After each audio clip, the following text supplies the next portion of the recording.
Settle in with a cup of tea and your imagination. This is Detective Duo, where every clue finds its place, just as Tommy and Tuppence would have insisted. Don't forget to subscribe and tell us where in the world you're joining from. The clock on the mantelpiece gave a discreet cough of chime before striking 9. It was a well-bred sort of clock, punctual, polite, and entirely unsuited to the Beresfords' household, which had never managed to be either. Tuppence was in her dressing gown, spoon poised above a half-eaten grapefruit, when a sound of heavy breathing and clattering shoes announced Albert's arrival. He burst in with the air of a messenger from the front lines. "Telegram, Mrs. B. urgent, it says." Tuppence's eyebrows lifted. At this hour, the nation must be in peril. Albert, delighted by any whiff of drama, lingered expectantly as she took the orange envelope. The boy said it were from the... He squinted. "Cabinet Office, I think he said. Sounded important-like." "That will be all, Albert," said Tuppence, adopting her best tone of domestic authority. "And try not to terrify the milkman on your way out. He still hasn't recovered from your secret agent phase." Albert withdrew, grinning. Across the breakfast table, Tommy looked up from the Times. "Cabinet Office, eh? Perhaps they've finally recognized your talents for reorganizing the government from your armchair." "Don't be flippant," said Tuppence, tearing the seal. "If the Prime Minister wishes to consult me, I shall demand a title. Baroness Beresford of Chelsea has a pleasing ring, don't you think?" She scanned the telegram, her humour faltering as she read aloud. "To Mr. and Mrs. T. Beresford. Kindly attend confidential consultation at Whitehall Cabinet Office at 11 o'clock this morning. Urgent matter of national interest. Car will collect you. Hartley, Private Secretary to the Prime Minister." Tuppence looked up. "Well, either we're about to be knighted or arrested." Tommy folded his newspaper carefully, as if giving due ceremony to the moment. "National interest, you say? I suppose it's too much to hope it's about rationing butter." "Oh, don't be smug. You adore this sort of thing," she retorted. "You've been pining for adventure ever since we retired. Admit it." Tommy's mouth twitched. "I'd rather admit to gout." Still, there was a familiar brightness in his eyes, the gleam of a man who had once faced spies and traitors and found the game exhilarating. For all their mock protestations of middle-aged peace, both knew that boredom was the greater peril. The breakfast table, set with marmalade and eggs cooling in their cups, seemed suddenly out of place. Tuppence rose, tugging the sash of her robe tight as if bracing for an invisible wind. 11 o'clock, it says. That gives us 2 hours to appear respectable. Fetch my blue suit, will you? The one that says capable but not impressed. By 10:30, the Beresfords' modest Chelsea flat was in uproar. Albert had polished the car beyond reason, humming a military tune of his own invention. Tuppence, seated at her vanity, pinned her hat at an angle that managed both dignity and defiance. "Do you think they really mean the Prime Minister?" she asked, studying her reflection, "or one of those dreary undersecretaries who smell of ink?" "Only one way to find out," said Tommy, adjusting his tie. "Try not to correct their grammar if it is the Prime Minister." "Only if he deserves it," she murmured. The government car arrived precisely on time, black and gleaming, with a driver who spoke as little as a tombstone. The journey through London passed in a silence thick with unspoken speculation. Outside the windows, the city went about its day. Newspapers fluttered, pigeons strutted, and a flower seller shouted about daffodils as if politics and peril were foreign concepts. Tuppence leaned closer to Tommy. "I have a dreadful feeling we're about to be asked to do something sensible." "Then it can't possibly be serious," he replied.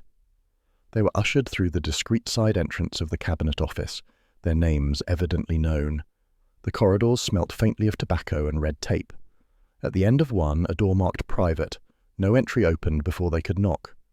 Sir Reginald Hartley stood waiting, a thin man with eyes that measured and classified at a glance. He gave the impression of having been born in a starched collar. "Mr. and Mrs. Beresford," he said, bowing slightly. "The Prime Minister thanks you for coming on such short notice.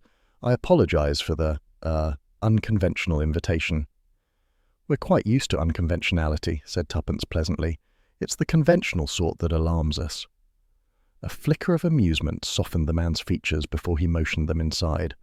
The room was tastefully severe. Mahogany desk, green blotter, the faint hum of secrecy. Behind it, the Prime Minister himself, grey-haired, calm, yet unmistakably burdened, rose to greet them. "Mr. Beresford, Mrs. Beresford, thank you for coming. I must ask for your utmost discretion." Tommy inclined his head. "You have it, sir." The Prime Minister hesitated only a moment before speaking. "It concerns a man named Charles Henshaw, my butler of 20 years. 3 nights ago he vanished. No note, no trace. The matter is not criminal, at least not yet, but in the present political climate discretion is imperative. The press would feast upon it." Tuppence's eyes widened. "Your butler vanished?" "Vanished," repeated the Prime Minister gravely. "He was a man of unimpeachable service. The police have been informed in the most limited terms. Sir Reginald here suggested your unique talents might prove useful. Quietly, of course." Sir Reginald's mouth twitched in approval of his own cleverness. Tommy exchanged a quick glance with Tuppence. "We're flattered, sir, but I imagine Scotland Yard—" "The Yard cannot act without exposure," said Hartley crisply. "And exposure is precisely what we cannot afford." The Prime Minister sighed. "Mr. Henshaw knew the rhythms of this house better than any man alive. For him to disappear without warning, it feels deliberate. He may have been coerced, or worse." A faint unease crept through the room. Tuppence, ever intuitive, sensed something unspoken, fear not merely for the man, but for what he might have known. "Did he have family?" she asked softly. "A daughter, I believe, though estranged, lives abroad." "And when exactly was he last seen?" The Prime Minister looked at Hartley, who consulted a file. "Late Thursday evening.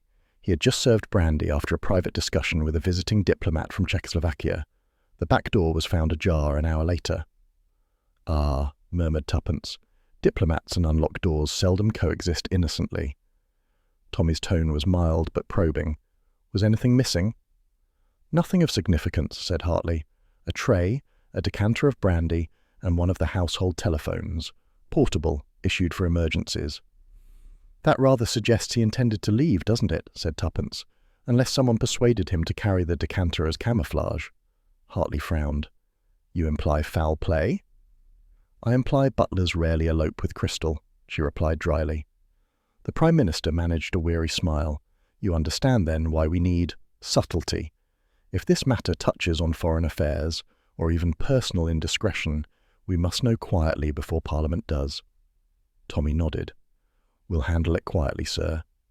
Hartley produced a folder and handed it across the desk. Inside lay a single photograph, a middle-aged man with a kind face and the posture of someone used to invisibility. Tuppence studied it. "He looks like the sort who could manage a household, or a conspiracy, with equal grace." "You flatter him," said Hartley, though his voice lacked conviction.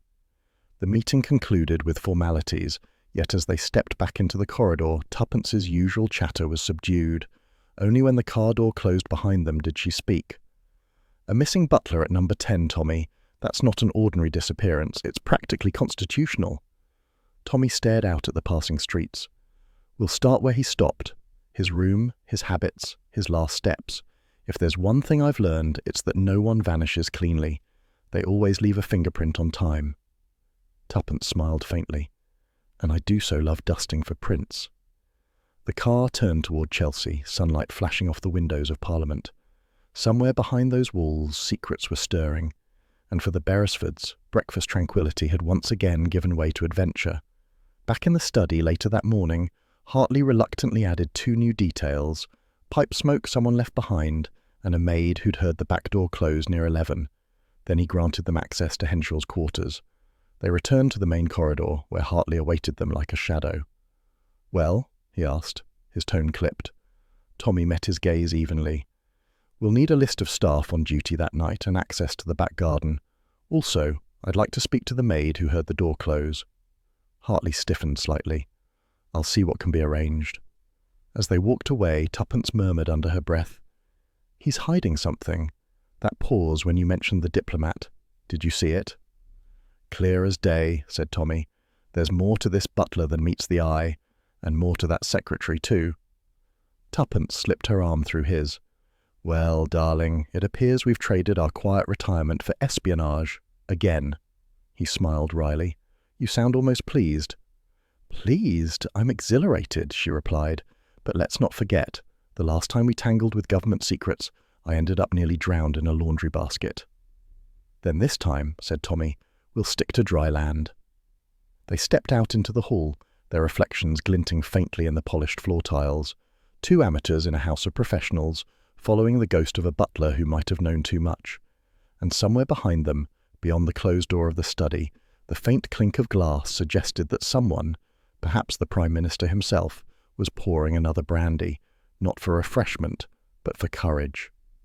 As she closed the wardrobe, a faint metallic click answered. Tuppence knelt, worrying at a floorboard corner that sat a fraction proud. "Penknife, darling." The board lifted to a narrow hollow, a tin matchbox, 3 matches and a sliver of half-melted wax, and a folded slip covered in Henshaw's precise hand. 17, MH, 23, LT, 4, R, 9, SW. Lion, 2. "A code, or a list," Tuppence said. "And there's our lion again." Tommy touched the ash on the bedside dish. It smeared fresh. "And someone else has been in here." They left the room and found the servants lingering near the corridor like anxious birds. A few turned away as the Beresfords approached. Others stared with open curiosity. Tuppence smiled disarmingly. "We're simply making sure everything's in order. No need to look as though we're counting teaspoons." A young footman, barely 20, stepped forward, his fair hair sticking up in nervous tufts. "Begging your pardon, ma'am, but, well, I did see something that night." Hartley, who had reappeared at the end of the hall, stiffened. "That won't be necessary." "Oh, it will," said Tuppence brightly. "Go on, my lad." The footman swallowed. "It were near the back entrance, just before midnight. Mr. Henshaw was out there, talking to a lady. Not one of ours. She had a red coat, stood close to him. Looked like they were arguing." Tuppence's interest sharpened. "Arguing? Did you hear what about?" He shook his head. "No, ma'am. Only her voice. Sharp, like she was scolding him. Then I saw him hand her something small. Couldn't see what. Next thing he walked back in, calm as you please. I thought no more of it till morning." "And this woman, you've never seen her since?" "No, ma'am, but—" He hesitated. "There was a car waiting by the service gate, black. No number plate I could see." Tommy exchanged a look with Tuppence. "Thank you. That's very helpful. Don't mention this to anyone else, understood?" The young man nodded, looking pale with importance. As he retreated, another voice, a woman's, broke in from behind them. "He weren't himself that week, you know." It was the housemaid, a round-faced girl clutching a feather duster like a shield. "Mr. Henshaw, I mean. Always proper he was, but he'd been distracted. Talked to himself once or twice. Said something about duty above loyalty. I thought he were quoting something." "Duty above loyalty," Tuppence repeated softly. "A peculiar sentiment for a servant." The girl bit her lip. "He looked frightened, ma'am. That's what I remember most. Like a man waiting for bad news to arrive." Hartley's voice cut through the hush. "That will be quite enough gossip." Tuppence turned on him with polite firmness. "You'll forgive me, Sir Reginald, but gossip, when properly examined, is often the first draught of truth." He inclined his head stiffly. "You have what you need, I trust." "For now," said Tommy. Once back in the corridor, Tuppence slowed her pace. A woman in red, a car with no number plates, and a butler who talks about duty as if he were quoting the Bible. What do you make of it? Tommy frowned. That he was caught between two loyalties, personal and political perhaps. The letter to M could be to that woman or to someone in the service. The code list may tell us which. She touched his arm. "And the pipe smoke?" He smiled faintly. "Either our butler had a sudden change of habits, or someone else was looking for what we just found." They reached the main staircase. The air grew warmer, the murmur of official business rising faintly through the walls. Hartley stopped them at the landing. "You will, of course, report your findings directly to me." "Of course," said Tommy mildly. "After we've arranged them into something worth reporting." Tuppence added sweetly, "And once we've ensured they haven't gone missing between floors." The faintest flicker crossed Hartley's face, annoyance, quickly mastered. "Good day to you both." He turned sharply and disappeared into an office. Outside, in the sunlight of Downing Street, the Beresfords paused by the steps. A cluster of reporters waited further off, their cameras flashing at departing ministers. None spared a glance for the couple who looked to all the world like two ordinary visitors leaving a routine appointment. Tuppence adjusted her hat, her voice low. "We're being watched, you know. That clerk by the lamp-post has the posture of a man paid to loiter." "Then let's give him something dull to report," said Tommy. "Lunch?" "Tea," she countered. "No one plots treason over sandwiches." As they walked toward Whitehall, Tuppence's thoughts replayed the details in careful sequence. The half-written letter, the missing photograph, the code beneath the floorboard, all pieces of a puzzle too neat to be accidental. Tommy broke her reverie. "You're quiet." "I'm thinking," she said. "How extraordinary that one can vanish from number 10 without so much as a misplaced spoon. And yet every clue we've found suggests the opposite. Someone wanted it to look clean." He smiled. "You admire him, don't you?" "I do. A butler vanishing from the Prime Minister's residence. How very British of him to do it tidily." They both laughed, but it was a short laugh, shadowed by intrigue. For beneath that polished order of government life, they sensed a current running dark and fast, a current that had already claimed one man and might, before it ended, pull them both along with it. "Try not to look like you're enjoying yourself," said Tuppence softly, her eyes gliding over the glittering crowd. "We're here to investigate treason, not sample the hors d'oeuvres." Tommy, standing beside her with a flute of champagne and an expression of mild detachment, murmured back, "I was under the impression espionage and hors d'oeuvres went hand in hand. Half of Europe's secrets were traded over canapés." The great chandelier above them blazed with light, scattering gold across polished marble and mirrored walls. The Czechoslovakian embassy in Belgrave Square had outdone itself. Music drifted from a string quartet, the air hummed with polite laughter, and waiters floated by bearing trays of champagne like sacramental offerings. It was, in short, exactly the sort of place where secrets could hide in plain sight. The Beresfords had entered under assumed names, Mr. and Mrs. Thomas Benton, junior attachés from the Foreign Office posted briefly to Prague. Tuppence had taken to her role with unsettling enthusiasm, her French accent deployed with reckless charm. "I must say," she murmured, surveying the throng of diplomats, "it's comforting to see that political intrigue dresses so beautifully." "Beautiful and potentially homicidal," said Tommy. "Keep your eyes peeled for anyone in red gloves." It had been 3 days since their discovery in Henschel's quarters, the letter to M, the coded note, and the whispers of a woman seen near the back gate.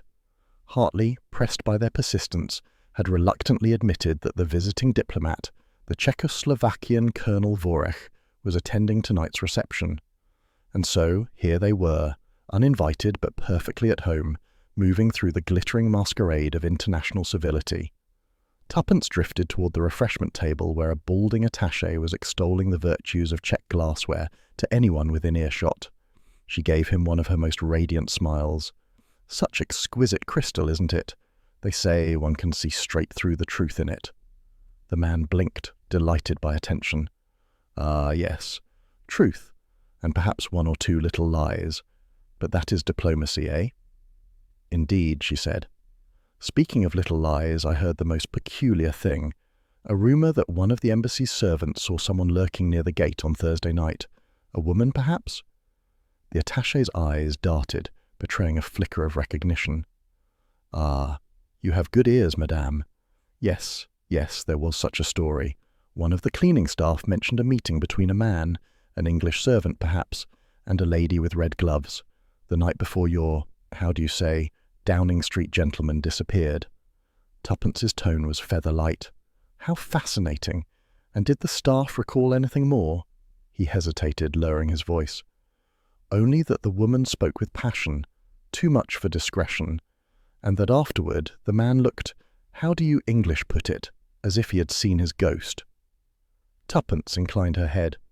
"You have a remarkable memory for gossip, monsieur." "Ah," he said, bowing slightly. "In diplomacy, gossip is the first draft of history." Meanwhile, Tommy was circulating with deliberate aimlessness. His eye caught on a man in uniform, Colonel Vorech, square-jawed and stiffly courteous, engaged in quiet conversation with a courier who looked distinctly out of place. The courier's nervous glance and tightly gripped briefcase were enough to mark him as interesting. As Tommy adjusted his cufflinks, he saw it. The courier slipped a thin envelope into the colonel's overcoat pocket, the gesture shielded by a polite handshake. Seconds later, the man melted into the crowd. Tommy's instincts stirred. He moved closer, feigning interest in the orchestra, and murmured under his breath, "We've got movement, old girl. Our colonel just received special delivery." Tuppence, still conversing with her gossiping attaché, touched her pearl necklace, a silent signal of acknowledgement. She turned away just as the orchestra began a waltz. The swirl of music gave her cover to move nearer the glass doors leading out to the garden. And there, beyond the soft drapes and the shimmering candlelight, she saw her, a woman in a crimson evening coat, her gloved hands adjusting a hat with deliberate grace. The colour was unmistakable. Red gloves. Tuppence's pulse quickened. "Tommy," she said quietly, "our lady bird is about to fly." They slipped through the doors into the cool night air. The garden was wide and dimly lit, the air carrying the faint scent of lilac and exhaust. Gravel crunched underfoot. Ahead, the woman was walking swiftly toward the rear gate. "Excuse me," Tuppence called, her tone airy but insistent. "You dropped something." The woman froze. For a heartbeat she stood perfectly still, then turned, her face half lit by the lantern glow. She was handsome rather than beautiful. Sharp cheekbones, dark eyes, and a composure that felt dangerously deliberate. "I think you're mistaken," she said in a low, accented voice. Tuppence stepped forward. "Perhaps, but I don't often mistake red gloves. They tend to stay in the memory." A flicker crossed the woman's face, wariness, perhaps even fear. Then, without another word, she turned and moved swiftly toward the gate. "Now really," said Tuppence, exasperated, "why does everyone we meet insist on running?" "Exercise," said Tommy dryly, and they broke into pursuit. The chase carried them through the narrow garden path, past the glowing windows of the embassy, and out onto the street beyond. A passing cab braked sharply as the woman darted across the road. The driver cursed. Tuppence waved an apology and followed. But the red-coated figure vanished into the fog that pooled near the corner. Tommy stopped, catching his breath. Lost her. Not entirely. Tuppence bent to pick up something glinting on the pavement, a square of fine linen embroidered in silver thread. She turned it in the lamplight. "C.H." Tommy whistled softly. "Charles Henshaw." "Or Clara Henshaw," Tuppence murmured. "The butler's daughter, perhaps." Tommy frowned. "Hartley said she lived abroad." People who live abroad have a disconcerting habit of returning when one least expects them. She tucked the handkerchief carefully into her handbag. "We'll have it checked for the embroidery house. Custom work leaves a trail." They walked a few steps in silence. London at night had its own peculiar rhythm, the distant hum of cars, the echo of footsteps on wet pavement, the faint laughter spilling from nearby restaurants. Tommy said quietly, "You saw her face properly." "For a moment." Tuppence's brow furrowed. Intelligent, self-possessed, but frightened underneath. The sort of woman who's been running for some time and has learned not to look back too often. "Think she's involved?" Tuppence smiled faintly. "Everyone's involved until proven otherwise." They paused under a street lamp. "The courier's envelope," she said. "You saw it pass hands?" "Yes. White envelope, thin. The colonel pocketed it and walked toward the private rooms. I'd wager it's connected to whatever Henshaw was trying to prevent." "Then our next step," Tuppence said, "is to see what the embassy's postbox looks like when no one's watching." Later that night, when the last carriages had rolled away and the embassy lights dimmed to a respectable glow, the Beresfords lingered near the side alley. Tuppence, still in her evening gown, had exchanged her pearls for a more practical torch. "Not our most glamorous escapade," Tommy muttered, crouching beside the wrought-iron gate. "Hush," she said. "We're merely ensuring Anglo-Czech relations remain unsullied." She directed the narrow beam of the torch toward the cobblestones. A faint mark, perhaps a heel print, showed near the gate, and a cigarette butt rested beside it. "Foreign brand," said Tommy, picking it up. "Egyptian tobacco." Tuppence tilted her head.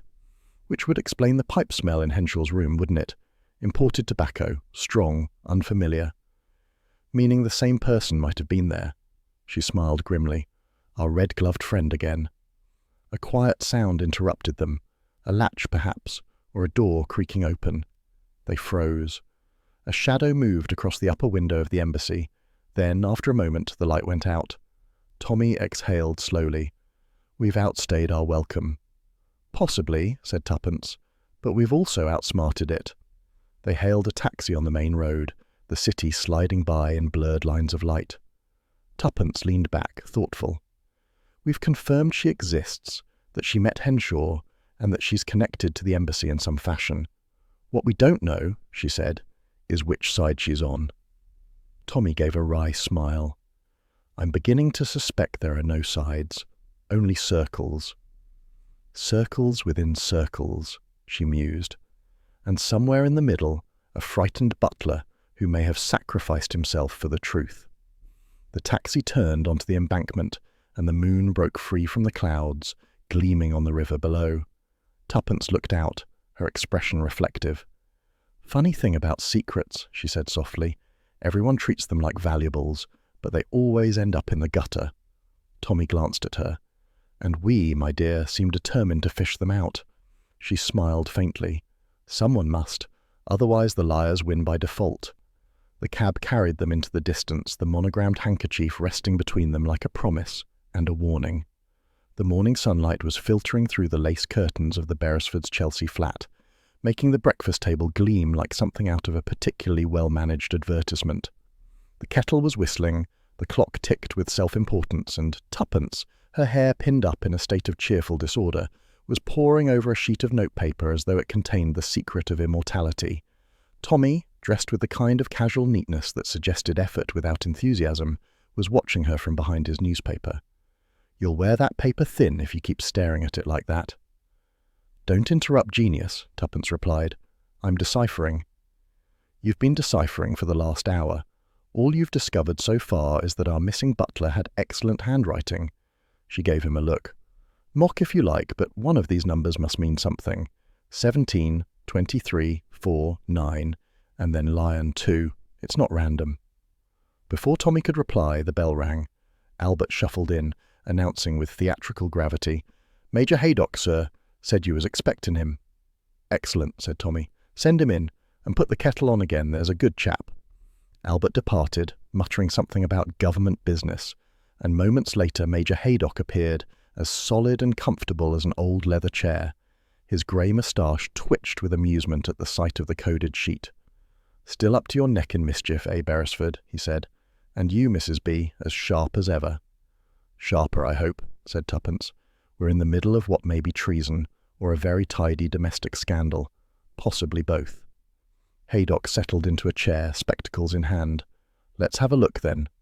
He studied the paper for several minutes, muttering occasionally. The ticking clock filled the silence. Then he tapped the final line, lion 2, with one thick finger. This, he said, is the important bit. We gathered that, said Tommy. It's the only part that sounds like a riddle instead of a grocery list. Haydock smiled faintly. The others, 17, 23, 4, 9, could correspond to dates, or even parliamentary session numbers. Old hands like Henshaw would know how to hide a reference inside something bureaucratic. But this, the key is under the lion, now that's deliberate. Tuppence leaned forward, bright-eyed. Under the lion? It must be Trafalgar Square. The lion's under Nelson's column, everyone knows them. He's buried something there. Or, said Tommy, it could be metaphorical. The government crest, lion and unicorn. A file marked with that symbol, perhaps. Haydock chuckled. Both reasonable guesses. You'll forgive me if I don't recommend digging under national monuments. The last man who tried was arrested before he reached the paving stones. Tuppence sighed. You're no fun, Major. Haydock's expression softened. I knew Henshaw a bit, you know, years ago. We both served in an auxiliary intelligence unit during the war. Quiet work, file handling, secure transport. He was a steady man, clever, but never one to overstep. If he's tangled up in something now, it's because someone else forced his hand. Tuppence regarded him closely. You think he was blackmailed? Possibly, said Haydock. Or he discovered something he shouldn't have. Either way, that code isn't a game. It's a breadcrumb trail left by a man who knew he might not finish the journey. Tommy folded his arms. So, the lion. If it isn't literal, what else could it mean? Haydock considered. There's a decorative brass lion on one of the key safes at the Foreign Office. It guards restricted files, old war records mostly. I'd wager Henshaw was referring to that.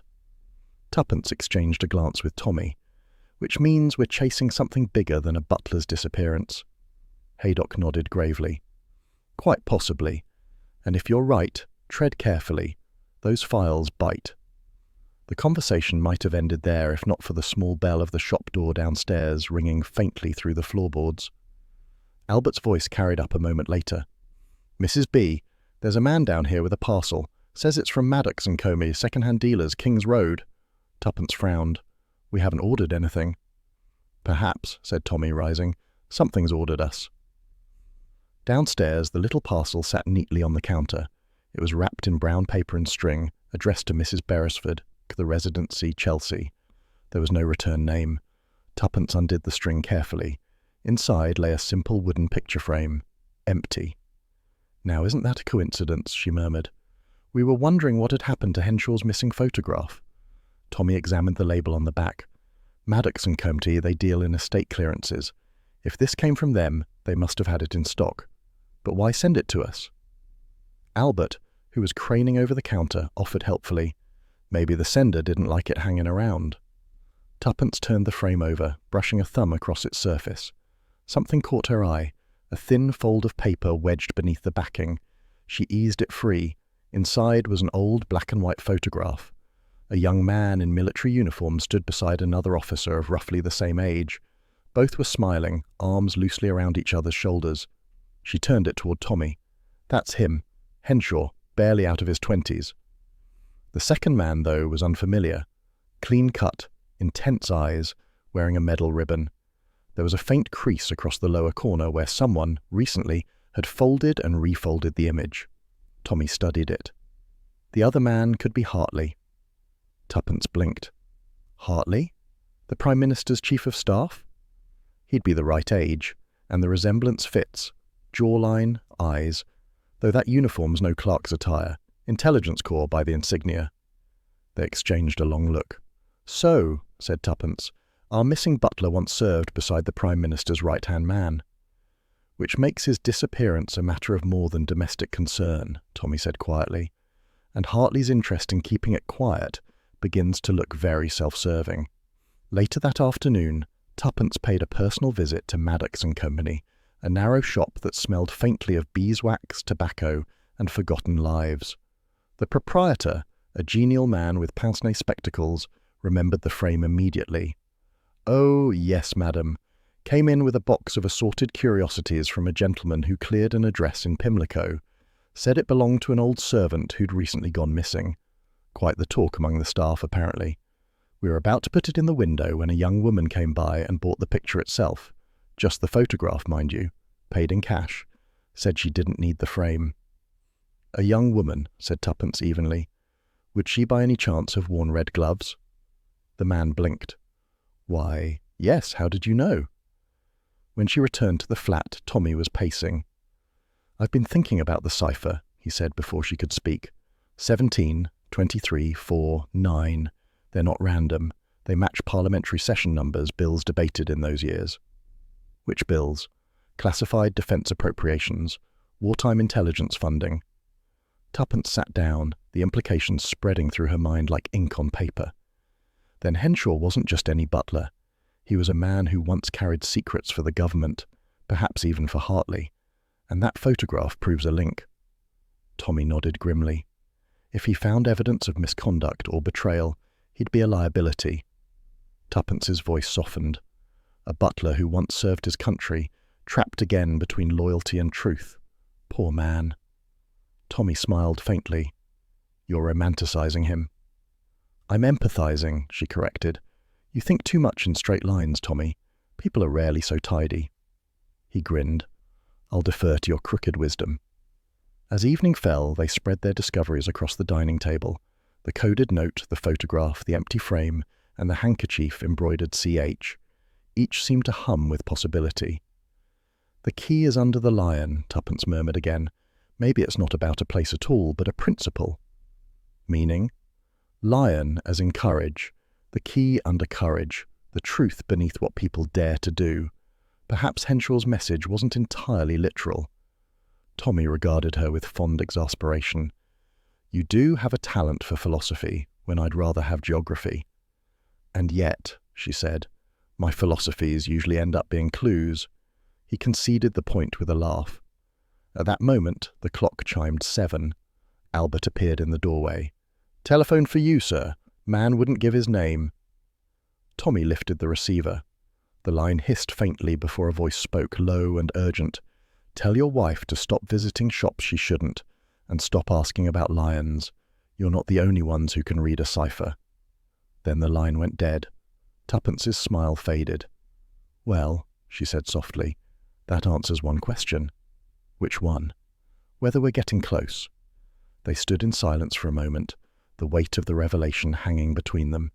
The city outside hummed faintly, omniscient, indifferent. Finally, Tuppence reached for her teacup, her tone light but her eyes thoughtful. "You know, darling, there's something oddly comforting about being threatened. It means we're interesting again." Tommy chuckled despite himself. "Trust you to find comfort in menace." "It's not menace," she said. "It's momentum." And with that, she turned back to the table, eyes glittering with the promise of discovery, while the coded note lay beside the photograph. Two fragments of a story neither had yet pieced together, but both knew would lead them straight into danger. The smell of beeswax and freshly ironed linen met them as they stepped once more into the servants' corridor of number 10. Somewhere above, the muffled rhythm of ministerial conversation drifted faintly through the ceiling, the hum of government life continuing as though nothing at all were amiss. But down here, where footsteps echoed and whispers seemed to travel on their own accord, the air held a kind of wary silence. Tuppence smoothed the lapel of her coat and gave a brisk nod to the uniformed man who escorted them. "We shan't be long," she said pleasantly, as if they were calling on a friend rather than interrogating the help of the Prime Minister. The man bowed slightly and retreated. When his footsteps faded, Tommy said quietly, "You're enjoying this, aren't you?" She smiled. "There's something rather delicious about sniffing out secrets among people who think they've hidden them under polished brass." "Let's just hope no one polishes us off for our curiosity," Tommy murmured. Mrs. Larkin, the housekeeper, was waiting in her office, a small, spotless chamber that smelled faintly of lavender and starch. She was a stately woman in her 60s, with iron-grey hair wound neatly beneath a lace cap. Her expression was one of courteous endurance, the kind cultivated by those who have seen too much and learned to comment on nothing. "Mr. and Mrs. Beresford," she said, rising. "Sir Reginald said you might wish to speak to me. I'll help if I can, though there's little to tell." Her tone suggested precisely the opposite. Tuppence gave her most genial smile. "We quite understand. It must be difficult, such a loss to the household." Mrs. Larkin's hands folded tightly in front of her apron. "Yes, ma'am. Mr. Henshaw was, well, he was part of the furniture, if you'll pardon the phrase. A good man, quiet, diligent." Tommy nodded. "A soldier once, wasn't he?" A flicker, quick as a candle draught, crossed the woman's face. "So I believe. He didn't speak of it much. Said it was all too long ago." Tuppence leaned forward slightly. "You must have known when something troubled him. Housekeepers always do." Mrs. Larkin hesitated. "He'd seemed, not himself of late, pale, distracted. I thought it might be his health, but then I began to wonder." "What made you wonder?" Tuppence asked softly. The older woman's eyes dropped to her clasped hands. "He would linger by the telephone in the pantry. I caught him once, holding the receiver, not speaking, just listening. When I came in, he put it down as though it burned him." Tommy exchanged a glance with Tuppence. "Was anyone on the other end?" "I couldn't say, but that night he came to see me, asked if I'd ever done something in service that haunted me. I said no, though heaven knows we've all made small errors. He said his wasn't small." The silence stretched a moment before Tuppence said, "Did he tell you what it was?" Mrs. Larkin shook her head. "Only that it involved a letter that should never have been sent. Something from years ago, before this post. He said it was coming back to ruin him." Tuppence's voice was gentle but probing. "Did he mention who was sending these reminders?" The woman's composure trembled. "He said someone from his old regiment had written to him. At first, just friendly talk. Then something darker. Demands. He'd burn the letters in the scullery stove. But I could tell the words stayed with him." "Blackmail," murmured Tommy. The housekeeper glanced toward the door, lowering her voice. He wouldn't have called it that, sir. Prideful men never do. But I think he believed the person knew something, a secret that, if revealed, would destroy the man he once served. The Prime Minister? Tuppence asked. Mrs. Larkin hesitated. He didn't name anyone, but I heard him once in the back passage talking to himself. Better my life than his, he said. Better mine than the country's. It chilled me, Mrs. Beresford. Truly it did. The clock in the hallway struck 11, a thin, decisive sound that seemed to punctuate the tension. Tuppence studied Mrs. Larkin's face, drawn, pale, but faintly relieved to have spoken. "Did you tell anyone else about this?" she asked. "Only Sir Reginald. He told me not to worry, that it was likely imagination, but I could see he was unsettled. After that, Mr. Henshaw avoided me. He'd passed me on the stairs without a word. 2 nights before he vanished, I heard voices near the back entrance, whispering, a woman's, low and sharp, his, quieter, but angry. I thought it was some quarrel about deliveries, so I said nothing." Tommy leaned forward. "Could you hear what they said?" "Only one thing. He told her I'd rather die than betray the man I once served." Then the door closed. For a moment, no one spoke. Even the hum of London beyond the windows seemed to recede. Tuppence said softly, "And then he disappeared." "Yes," Mrs. Larkin swallowed. "The next morning the tray was left half set in the study. I knew something dreadful had happened." After a few more questions, each yielding only fragments of what they already suspected, they thanked the housekeeper and left her office. The corridor beyond felt colder somehow, the electric lights glaring too brightly against the polished brass. As they reached the main staircase, Tommy said under his breath, "A letter that shouldn't have been sent, a blackmailer from the past, and a housekeeper with a conscience. It's beginning to sound like one of your novels, old girl." Tuppence smiled faintly. "If it were one of mine, there'd have been a confession by now. And perhaps a murder." Her eyes flicked toward him.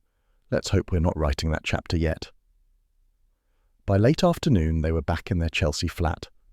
Tuppence sat curled on the sofa, pen poised above her notebook, while Tommy poured 2 cups of tea with military precision.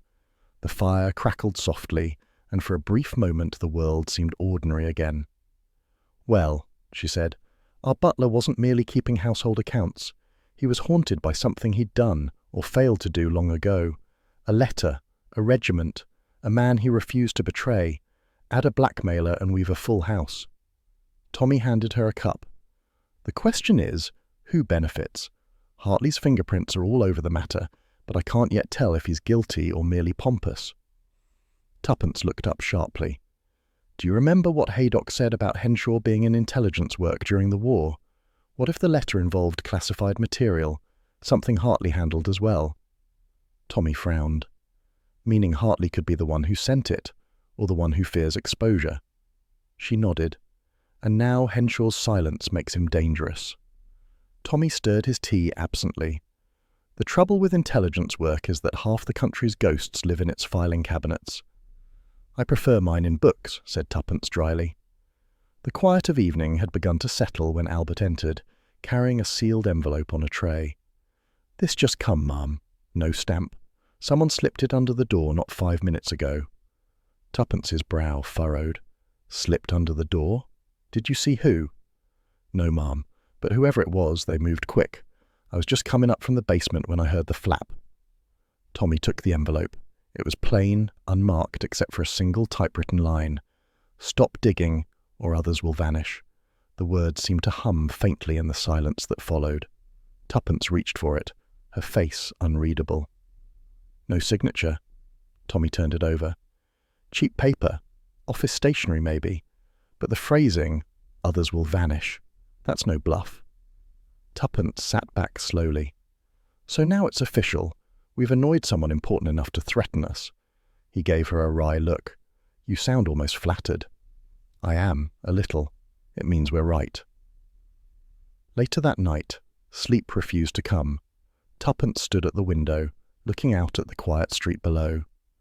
London was wrapped in that peculiar kind of stillness that comes just before dawn, lamplight soft, cobblestones glimmering faintly. Somewhere a milk cart rattled, and in the distance a church bell chimed 3. She turned as Tommy stirred on the sofa. "You're awake too." "Couldn't sleep," he said. "I keep thinking about Mrs. Larkin's story. The letter, the woman at the back door. It all fits too neatly to be coincidence." Tuppence nodded slowly. "I keep thinking about what he said, the man I once served. Everyone assumes he meant the Prime Minister. But what if it wasn't? What if it was Hartley?" Tommy looked thoughtful. "The photograph, the one with Henshaw and the officer. If that's Hartley, then he may be the man. Perhaps Henshaw discovered something during the war, something Hartley thought buried." She crossed the room, sitting beside him. "And now someone's making sure it stays buried." The fire had burned low, casting a faint glow over the room. For a long time, neither spoke. At last Tuppence said softly, "Do you ever wonder why we do this? Why we can't simply have tea, read the papers, and leave the mysteries to Scotland Yard?" Tommy smiled faintly. "Because, my dear, the Yard never sends us telegrams marked urgent Cabinet Office." She laughed quietly, though there was little amusement in it. "No, they don't. And I suppose if they did, I'd only find another riddle to chase." He reached for her hand, squeezing it lightly. "Then let's chase it carefully."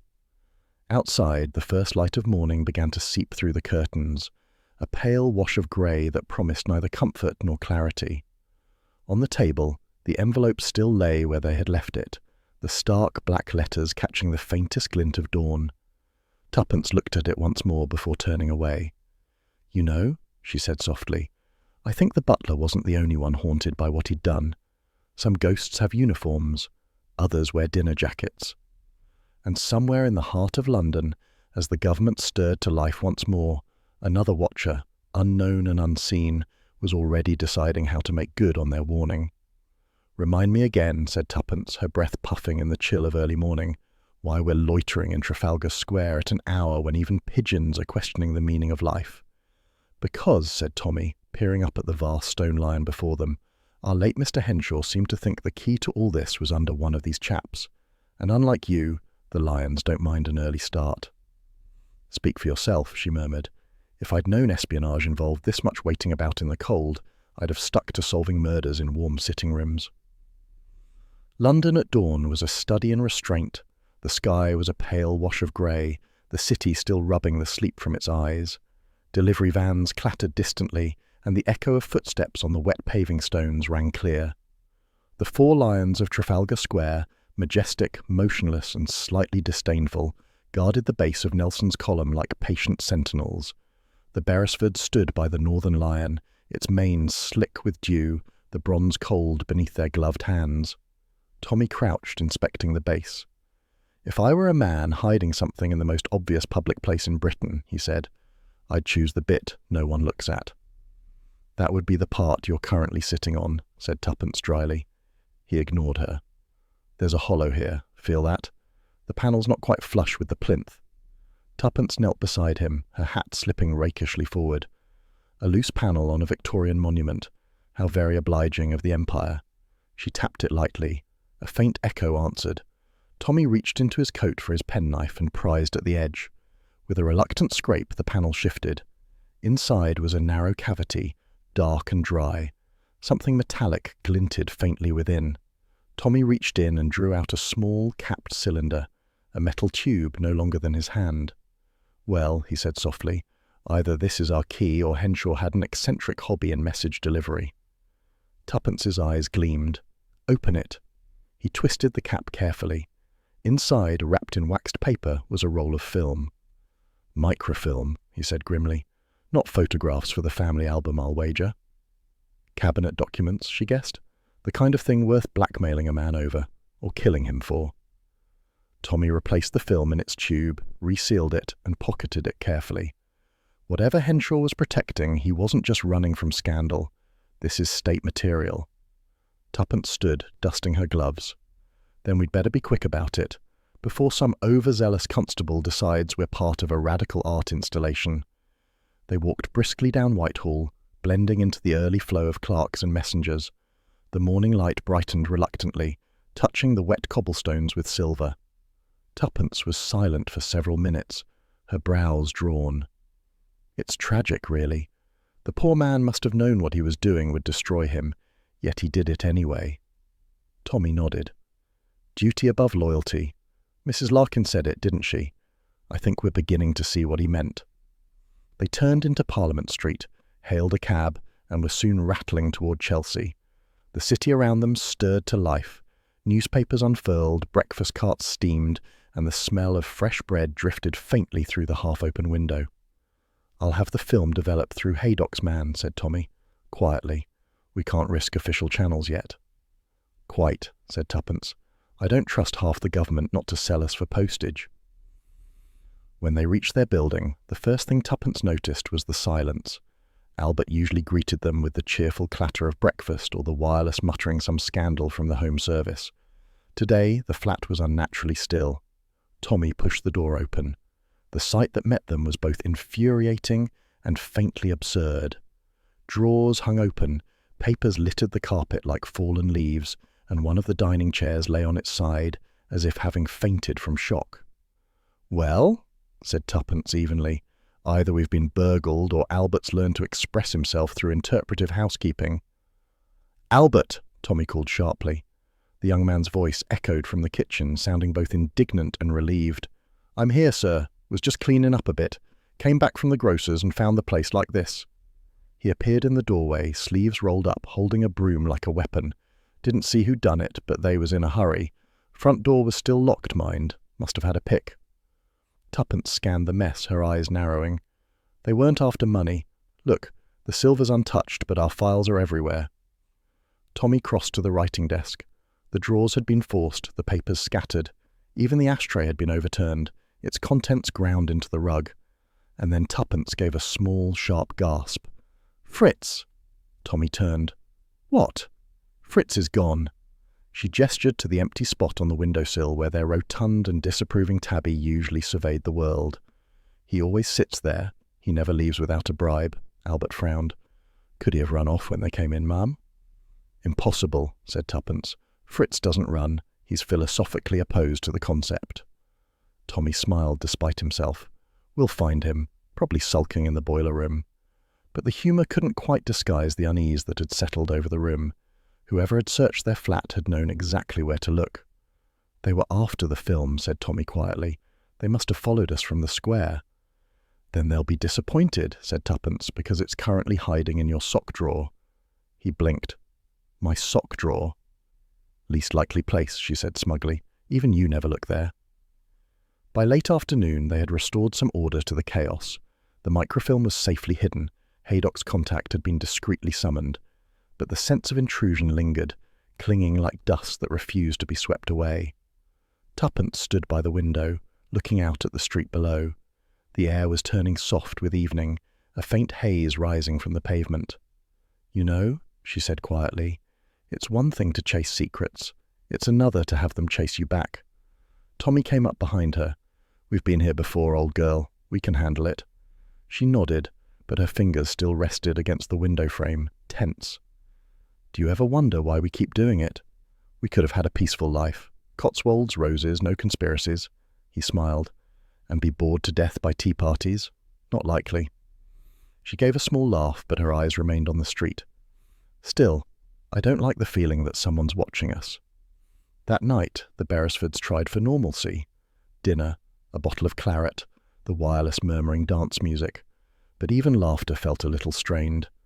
When they finally turned in, the city outside was quiet except for the occasional passing car. Tommy lay awake, the rhythm of the clock marking time too loudly. Then, a sound. A faint scrape like shoe leather on stone. He sat up, motioning for silence. The noise came again, from just beyond the window. Tuppence stirred. Tommy? Shh. He rose, crossing the room quietly, and pulled the curtain aside just enough to peer out. A shadow moved across the courtyard, tall, deliberate, keeping to the darker edges. For a moment, Tommy thought it might be the reflection of a passer-by. Then he saw the glint of metal in the man's hand. He grabbed his overcoat. Stay here. Tuppence, of course, did not. Not a chance, she whispered, slipping her shoes on. They crept down the staircase, every creak sounding like a shout in the stillness. The street outside was fog-softened, the lamps casting pale halos. The shadow was moving toward the alley beside the building. Tommy darted forward. "Hey, stop!" The man bolted. Tuppence followed, her heels clattering over the cobblestones. They turned the corner, just in time to see the figure vault a low wall and vanish into the mist beyond. Tommy swore under his breath. "He knows the area." Tuppence bent down, breathing hard. He dropped something.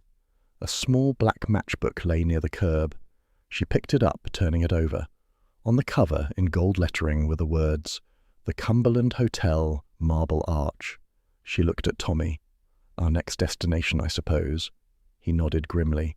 "And not, I suspect, for the cocktails." They returned to the flat, still keyed up from the chase. The fire had burned low, casting the room in uneasy half-light. Tommy examined the matchbook under the lamp. "Cheap make, but recently used. Smells of sulphur." Tuppence sank onto the sofa. Whoever he wasn't after the cat, and he knew exactly where to find us. Tommy pocketed the matchbook. The Cumberland's a respectable establishment, too respectable for this sort of business, but it's also discreet. Perfect place for clandestine meetings.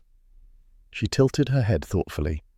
"Then tomorrow, my dear, we shall book ourselves a table for tea, and perhaps find out which of its guests is setting traps for us." He smiled. "That's the spirit." "Spirit has nothing to do with it," she said dryly. "But if we survive another day of government intrigue, I fully intend to order one." They finally settled, exhaustion creeping in.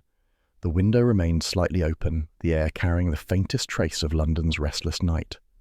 As Tuppence drifted towards sleep, her last thought was of the bronze lion standing guard in the square, silent witnesses to the secrets of empires and the people who tried, foolishly or bravely, to protect them. And somewhere, under the same city sky, a man lit a cigarette with a match from a familiar black booklet, watching the Beresfords' building from across the street. He smiled faintly, the ember flaring, before vanishing into the dark. "Do stop looking like a man on the run," murmured Tuppence, straightening the collar of Tommy's overcoat as they entered the grand foyer of the Cumberland Hotel. "I'm not on the run," he replied. "I'm blending in." "You're blending in like a butter knife at a fencing match," she said dryly. The Cumberland was all polished brass and quiet money. Crystal chandeliers hung like frozen rain, and the scent of beeswax and cigars mingled with the faint perfume of lilies from a vase taller than Albert. Waiters moved with the solemn precision of priests. A pianist in the lounge coaxed out a tune soft enough to eavesdrop by. The Beresfords had decided, over tea that morning, that discretion was their best disguise. So here they were, Mr. and Mrs. Bertram of Bath, provincial tourists with a mild interest in London life. Tuppence carried a guidebook she had purchased expressly for the purpose, complete with tickets sticking out of it. Tommy held a folded map of the Underground upside down. "Perfectly provincial," Tuppence said approvingly as they crossed to the lounge. "No one will suspect us of espionage unless they've overheard us trying to order coffee." "I was only asking for a proper cup," Tommy muttered. "This continental-style nonsense, half froth, no substance." They found a small corner table near a tall screen of palms. From there, Tuppence had a clear view of the room. The clientele was a mosaic of types, businessmen murmuring over contracts, ladies with pearls and practiced boredom, a cluster of foreign guests speaking in low, rhythmic tones, and then she saw her, the red gloves.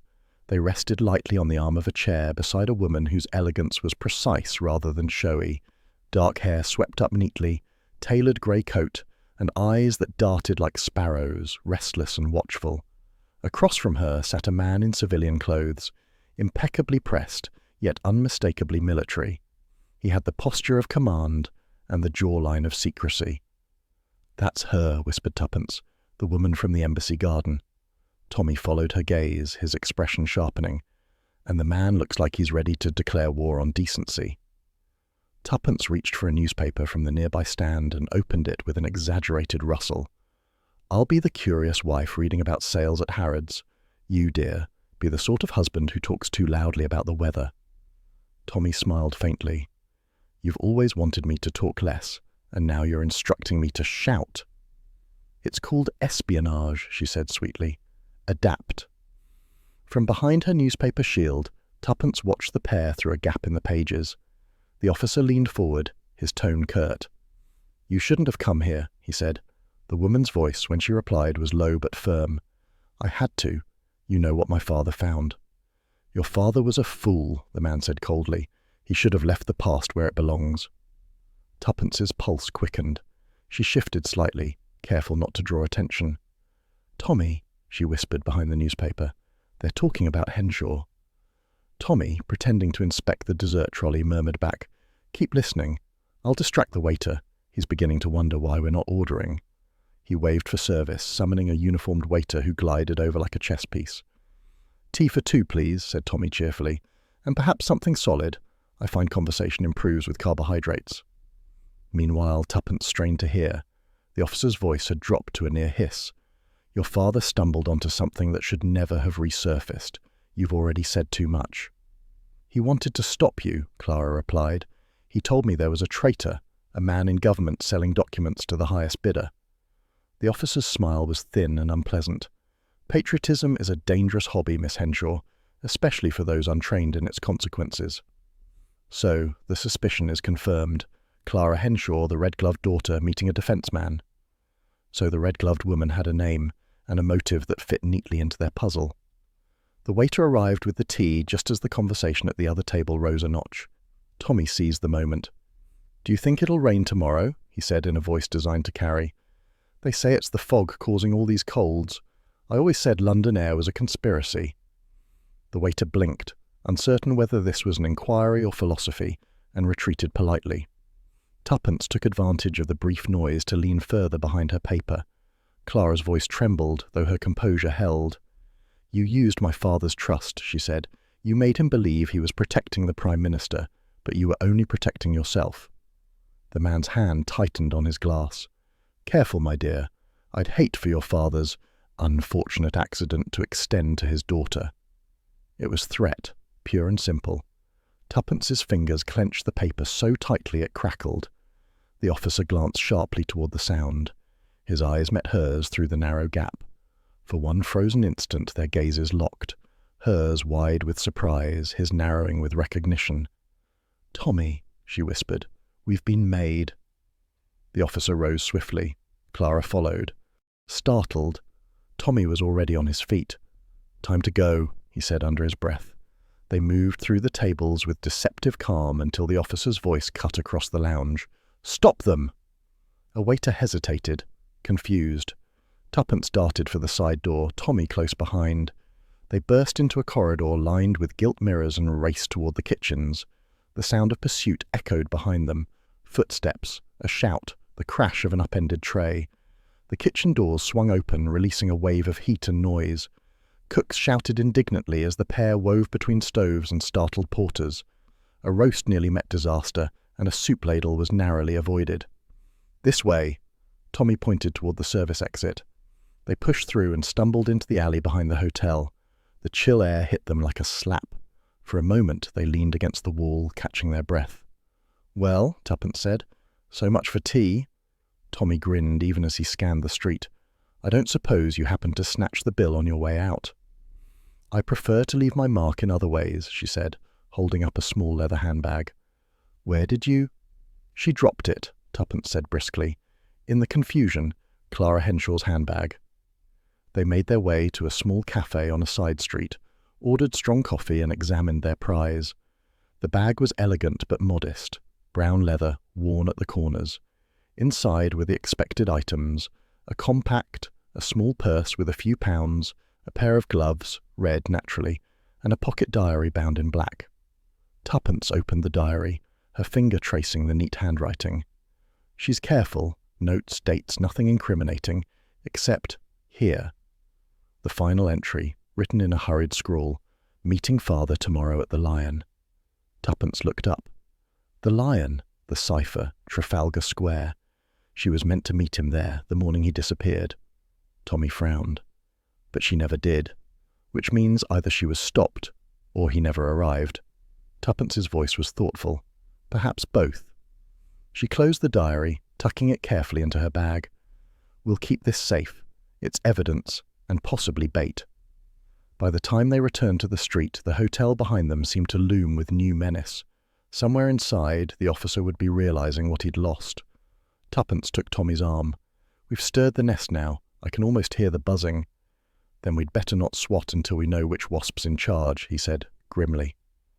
That evening, back at their flat, they recounted the day's events to Major Haydock, who arrived wearing an expression of equal parts concern and exasperation. "You've done what?" he said, sinking into a chair. "Good Lord, Beresford, you've practically declared war on the intelligence branch." "Only the corrupt bits," said Tuppence cheerfully. Haydock rubbed his temples. "If that officer was who I think he was, a liaison from Defence Intelligence, you've put yourselves in the line of fire. The name's Colonel Stephen Ward. He's been suspected before, nothing proven." "Then we've proven it now," said Tommy. "He met with Clara Henshaw, threatened her, and ran when we saw him." "Which means," said Tuppence softly, "he knows we know." Haydock sighed. "You'll need to lie low." "Lying low isn't really our métier," said Tuppence. "We prefer crouching strategically." Haydock shot her a weary look. "You're incorrigible. But listen, the name Lion keeps cropping up. Henshaw's message, Clara's diary, it all points there. If the microfilm you found holds what I think it does, it could expose the mole and his network." "Then we'd best get it developed," said Tommy, quietly.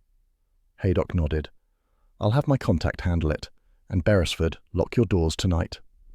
After he left, the flat felt smaller, the air heavier.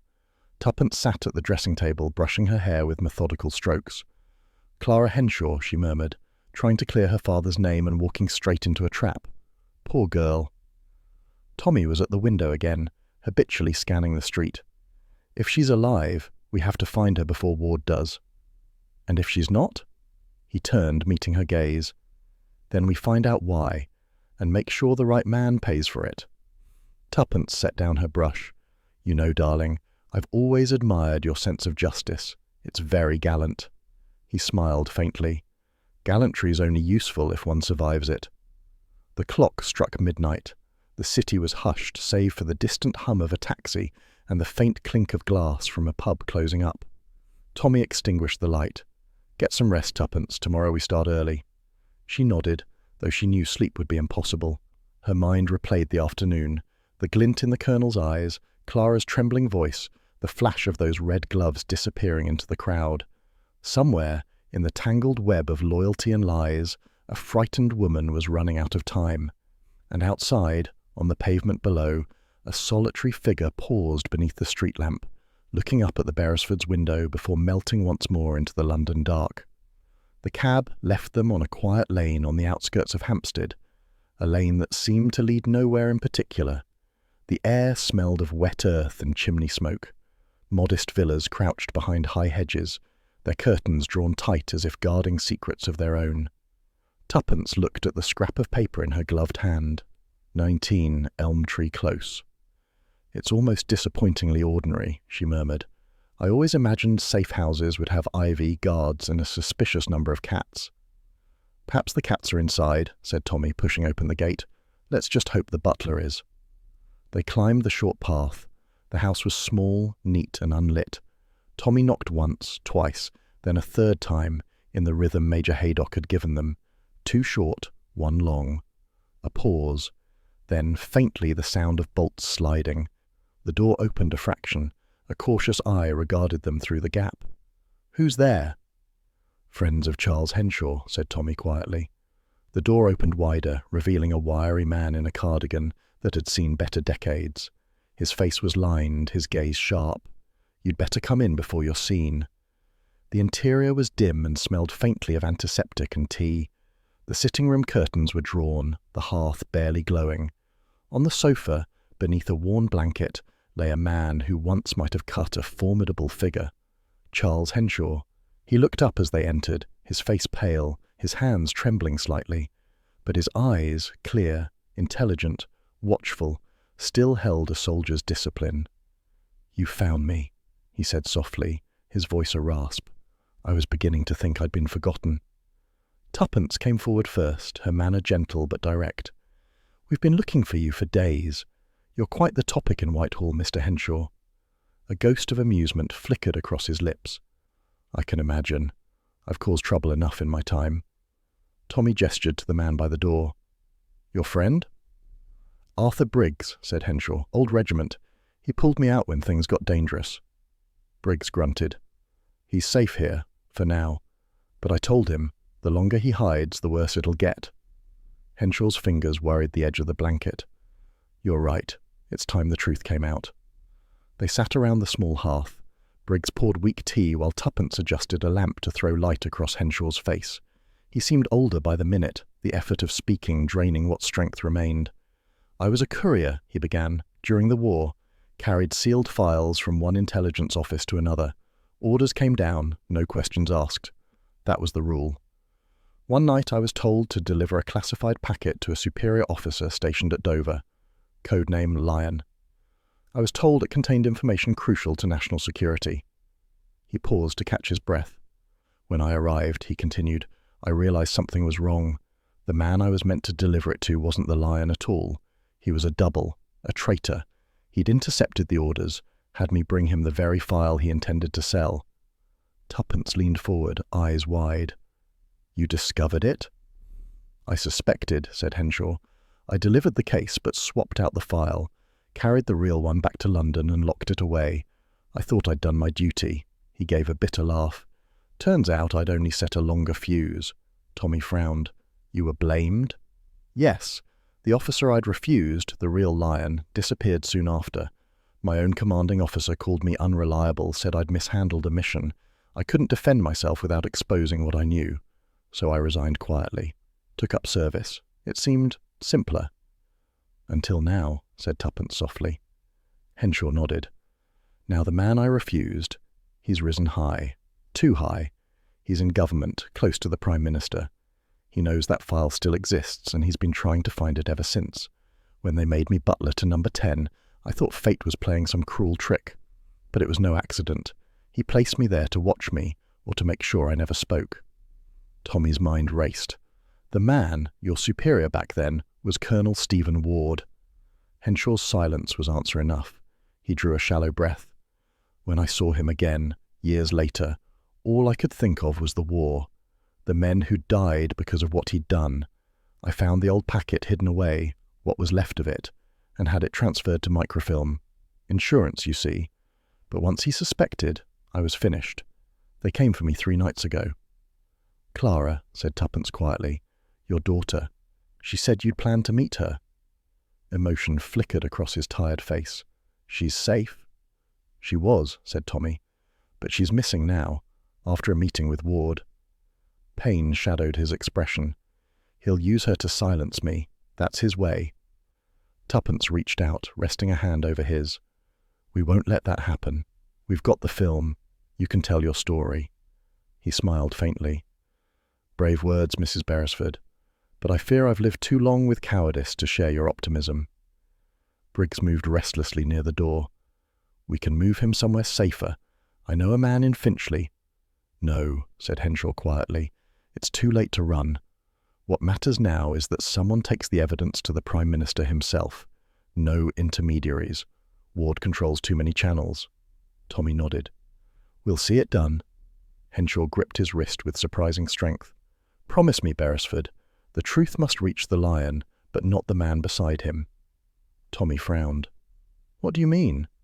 But Henshaw only shook his head, as though the effort of speech had become unbearable. Briggs went to fetch more tea, muttering about warmth and blankets. Tuppence sat back, eyes thoughtful. Trust the Lion, but not the man beside him, she repeated under her breath. What could that mean? Tommy rubbed his chin. The Lion could be a code name, or perhaps the Prime Minister himself, but the man beside him, Hartley. Sir Reginald, she said softly. He's been nervous from the start, overeager to control the narrative. Or protecting something bigger than himself, Tommy said. Either way, Henshaw's clue confirms it. We can't trust anyone at Whitehall until we hand this over directly. Before Tuppence could reply, there was a sudden creak outside, the unmistakable groan of a step on gravel. Briggs froze mid-paw. Someone's in the garden. Tommy was on his feet instantly, moving toward the window. A shadow passed the glass. Slow, deliberate. Then another. Back door, hissed Briggs. No use, said Tommy. They've surrounded the place. The next instant, the door burst inward. 3 men in dark coats and hats poured through, pistols drawn. The leader's voice was calm, clipped. Nobody move. Tuppence caught a flash of his profile, The same cold, angular face from the Cumberland. Colonel Ward. "Evening," he said pleasantly. "I had a feeling we'd find you here." Tommy stepped in front of Tuppence instinctively. "You're trespassing, Colonel. This isn't a battlefield." Ward's smile didn't reach his eyes. Everything's a battlefield when the wrong people know too much. He turned his gaze on Henshaw. "You've been busy, old friend. I told you to stay quiet." Henshaw lifted his head weakly. "And I told you I'd rather die a patriot than live a coward." Ward sighed. Patriotism, always such a messy business. He nodded to one of the men. "Take the film." Tuppence's hand darted to her coat pocket, but before she could move, the man fired. The crack of the gunshot shattered the quiet. Henshaw jerked once, the sound escaping him more sigh than cry. Briggs lunged forward with a shout, too late.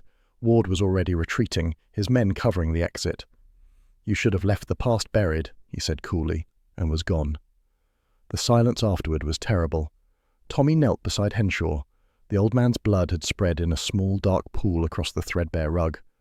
"Hold on," said Tommy. "We'll get help." Henshaw's eyes fluttered open. "No time," he whispered. "The film. Safe?" "Yes," said Tuppence, voice trembling. "It's safe." "Good," he murmured. Then, "Trust the lion, but not the man beside him." And with that, his hand went slack. For a long moment, none of them spoke.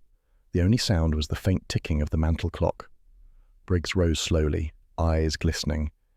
He waited years to tell that truth, and they silenced him for it.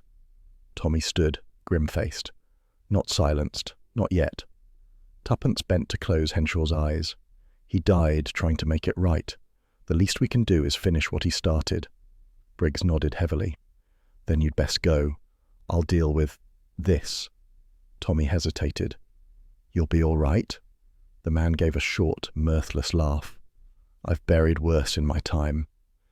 They left through the back lane, moving quickly beneath the cover of night. The wind carried the faint scent of rain, but neither spoke. At the end of the street, Tuppence stopped. He said, "Trust the lion, but not the man beside him." "You think that's literal?" Tommy's expression hardened. "If it is, we're about to find out. Tomorrow morning, we're going to Downing Street, and this time, we're not asking permission."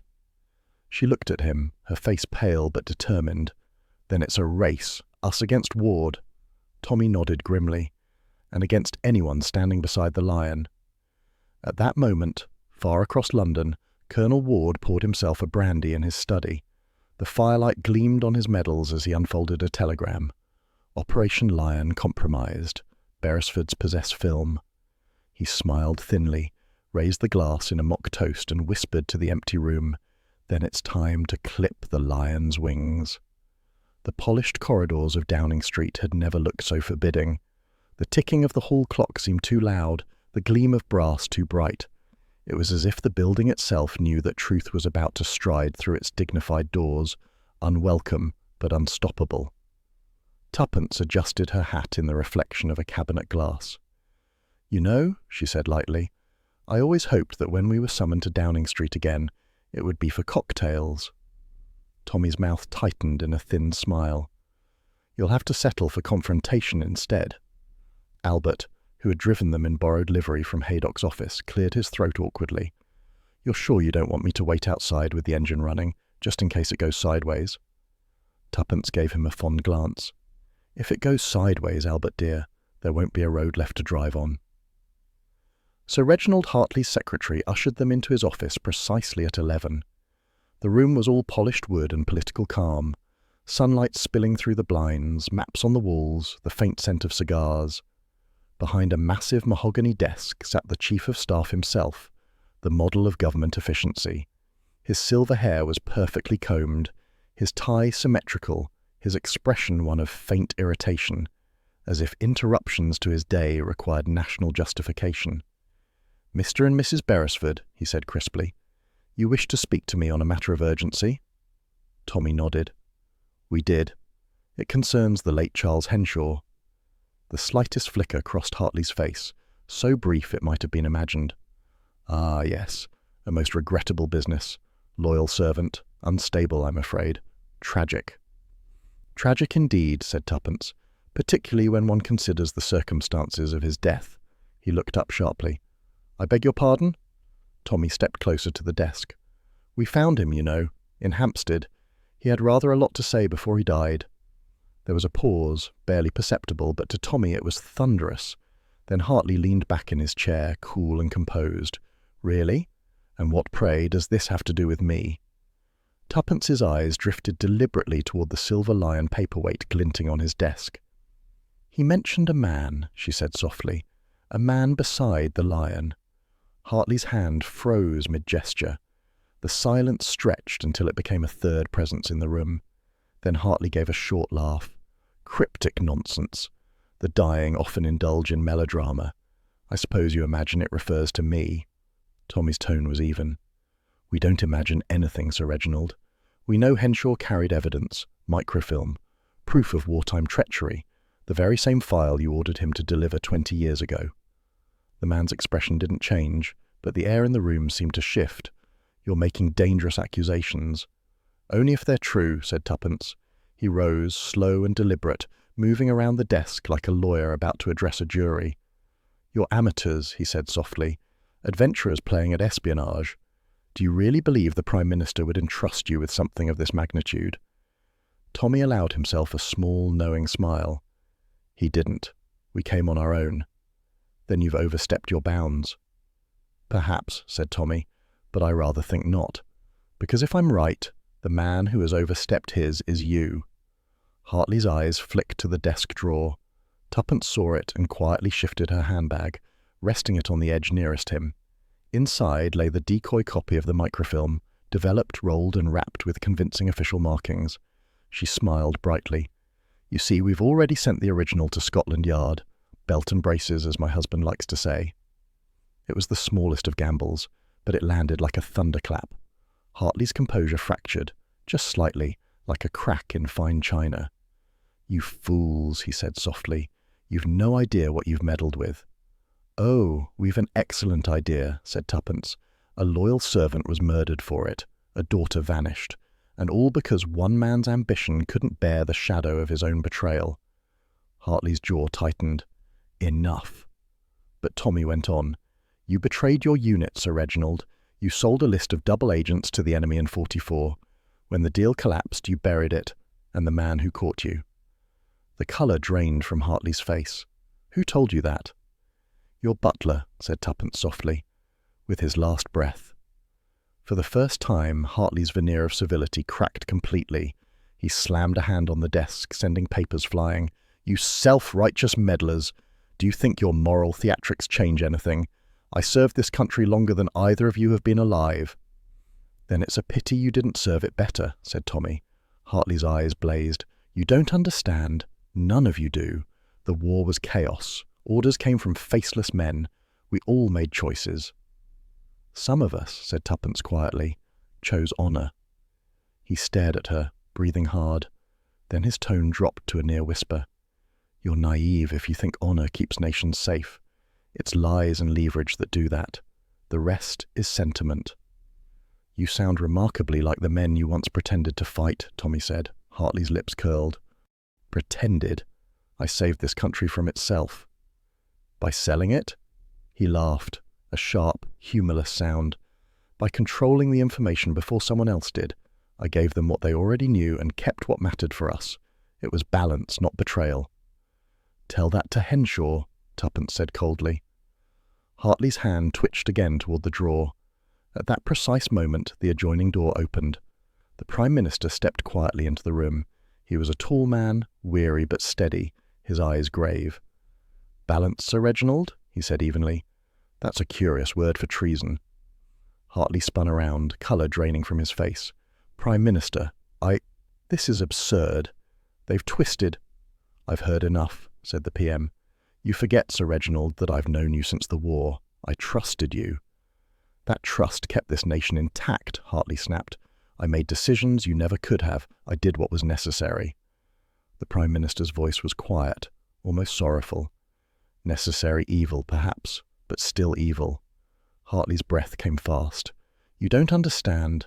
Without leverage, we'd have been overrun. The Russians, the Americans, they all play the same game. I just played better," Tommy said softly, "until you lost." Hartley's gaze snapped to him. "And what have you won, Beresford? A medal? A headline?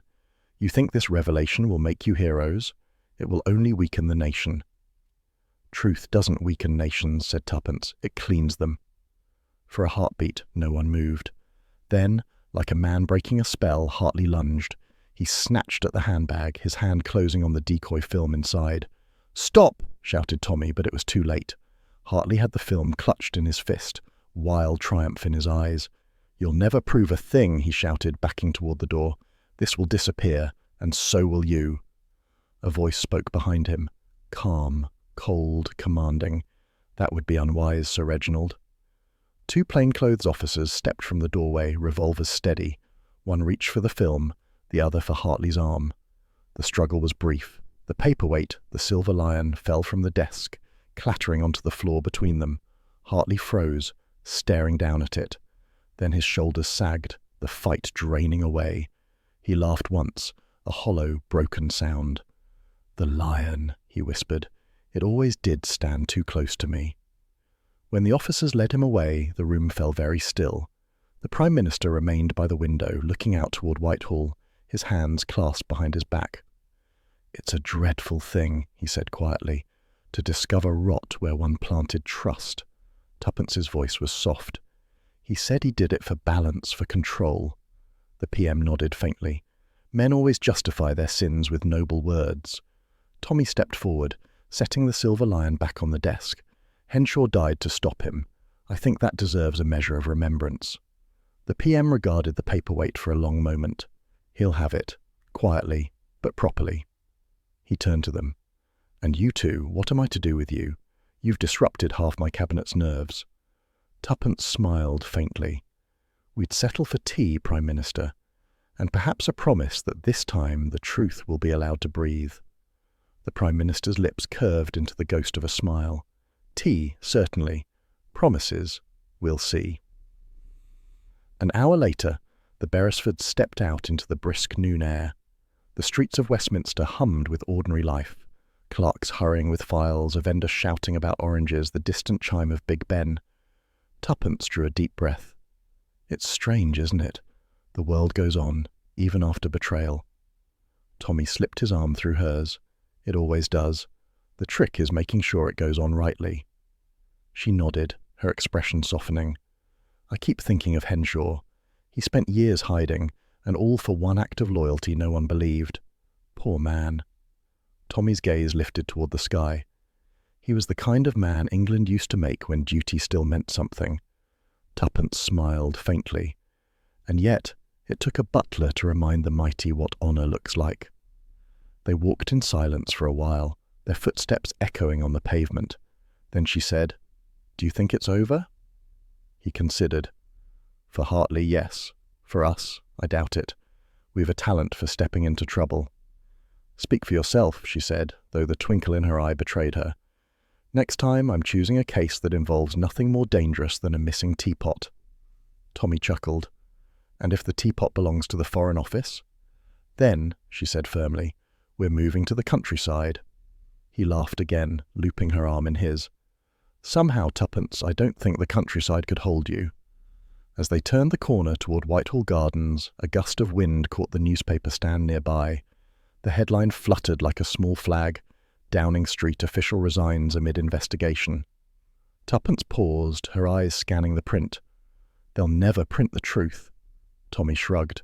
"The right people know it. That's enough." She smiled, slipping her hand into his. "You always did prefer quiet victories." "And you," he said, "always insist on loud ones." "Compromise," she suggested.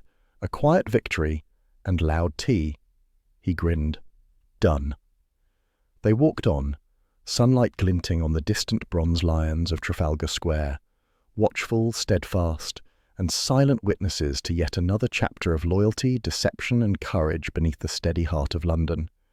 It was not every day that Thomas and Prudence Beresford were summoned to number 10 Downing Street for tea, though Tuppence maintained that it ought to happen more often, if only, she said, to improve the sandwiches. They were shown into the small drawing room overlooking the garden, a pleasantly domestic space that somehow managed to disguise the fact that history, policy and scandal were probably simmering just below the wainscoting. A silver tray waited on the low table, a proper pot of Darjeeling, delicate china, and the aforementioned sandwiches, which Tuppence eyed with gentle suspicion. "I always think cucumber sandwiches are a test of character," she murmured, selecting one. "If they're too thin, the host's stingy. Too thick, the host's foreign." Tommy smiled. "I imagine the Prime Minister's cook will pass your examination." "We'll see," she said, and took a bite. "Ah, perfect. Democratic, but well buttered." The Prime Minister entered just then, not with the grand flourish of a statesman, but the weary grace of a man who'd been running the country since breakfast. He smiled warmly when he saw them. "Mr. and Mrs. Beresford," he said, "the nation owes you both a debt of gratitude. I only wish I could repay it with more than tea and scandal-free headlines." Tuppence stood and offered her hand. "We've always thought gratitude best served with milk, Prime Minister." He laughed, a genuine sound, and one that seemed to lighten the air. "Then we're in agreement." They sat, and for a moment the conversation was almost ordinary. Tea poured, cream stirred, pleasantries exchanged, but the shadow of recent days still lingered, an uninvited guest between them. "I understand you've had rather a time of it," said the Prime Minister, his tone gentler now. "Henshaw's death was a tragedy. He served this office with loyalty, even after years of silence. I regret that he didn't live to see his name cleared." Tommy nodded. "He carried his burden longer than any man should." The Prime Minister sighed. "War leaves strange legacies. Some are medals, some are ghosts." Tuppence's eyes softened. At least his daughter knows the truth now. "Yes," he said, a flicker of relief in his expression. "Miss Henshaw has been found. She's safe, though understandably shaken. The Crown has arranged a pension in her father's name, and this." He reached for an envelope on the desk beside him and handed it to Tuppence. It bore the royal crest. "A letter of gratitude," he said quietly. It seemed only right that the daughter of a patriot should receive it. Tuppence turned the envelope over in her hands, her usual wit subdued. "He would have been proud," she said simply. The Prime Minister poured another cup of tea, his movements precise. "As for Sir Reginald Hartley, he will stand trial. The evidence is irrefutable. I dare say the papers will call it a tragedy of ambition." Tommy's tone was mild. "It's a fashionable tragedy." The Prime Minister gave a wry smile. "Quite, but every government collects its share of tarnished silver. The trick is polishing quickly before anyone notices." Tuppence arched an eyebrow. "You make treason sound like housekeeping." "Politics often is," he said. "And speaking of that, I'm told you've no formal position in any branch of government." "None that pay, unfortunately," said Tommy. "Good," said the Prime Minister. "Then you're the most reliable kind of agent, independent and underpaid." Tuppence laughed. "Flattery will get you another cup of tea, Prime Minister." He accepted it graciously. "Tell me something, Mrs. Beresford. How do you manage to walk into the centre of a conspiracy and out again without so much as losing your hatpin?" She smiled. Experience, and a certain tolerance for the improbable. Tommy added, "and a firm belief that honesty, like tea, should never be watered down." "Ah," said the Prime Minister, chuckling, "a philosophy I might borrow." He grew serious again. "You've both done a great service, but I must ask, what will you do now? You seem the sort to find trouble even when it's resting quietly in a file marked confidential." Tuppence leaned back, considering.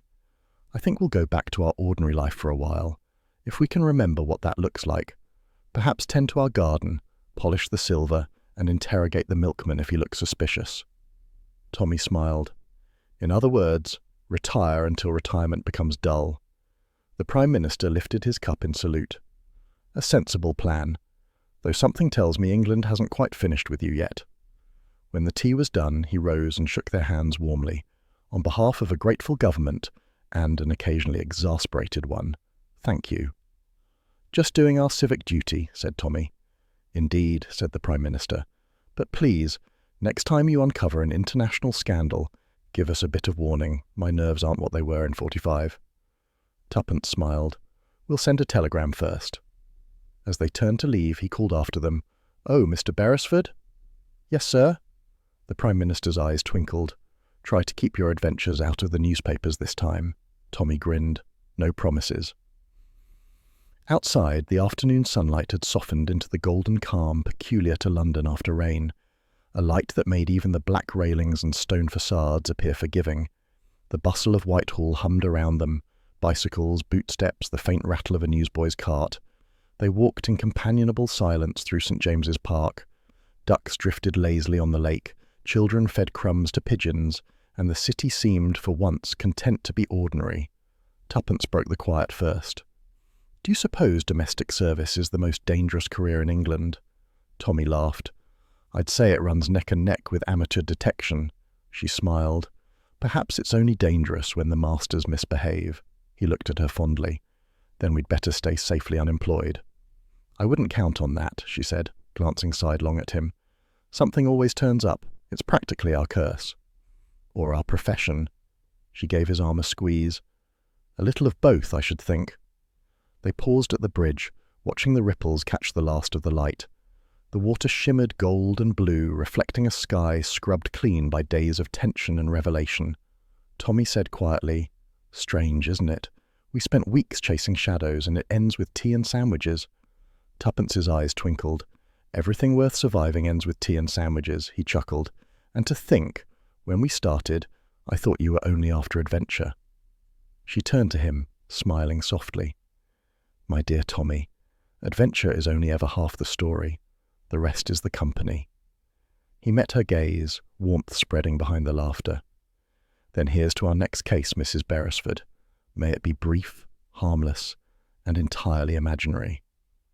"I'll drink to that," she said, slipping her hand into his as they began to walk again. Behind them, Big Ben tolled the hour, solemn and reassuring. Ahead, London glowed with the quiet pulse of evening life. Omnibuses clattering, lamps flickering to life, the promise of supper somewhere nearby. The Beresfords walked on, hand in hand, their laughter light against the weight of history, two cheerful conspirators against boredom itself, carrying with them the calm certainty that adventure, like truth, never quite retires.